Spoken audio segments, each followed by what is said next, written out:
চট্টগ্রাম সৃজনশীল প্রকাশনা পরিষদের সাবেক সভাপতি, চট্টগ্রাম বিশ্ববিদ্যালয়ের সিনেট সদস্য, চট্টগ্রাম বিশ্ববিদ্যালয় কেন্দ্রীয় ছাত্র সংসদ চাকসুর সাবেক বার্ষিকী সম্পাদক, কালধারার প্রকাশক বীর মুক্তিযোদ্ধা মহিউদ্দিন শাহ আলম নিপু শনিবার সকাল 6:30টায় রাজধানীর একটি হাসপাতালে ইন্তেকাল করেছেন। ইন্না লিল্লাহি ওয়া ইন্না ইলাইহি রাজিউন।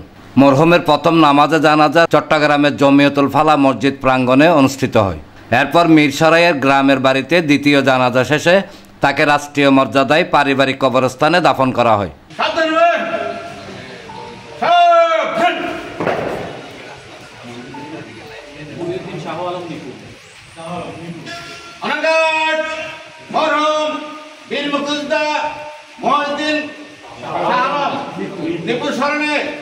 রাষ্ট্রীয় সম্মান দেবে সশস্ত্র সালাম।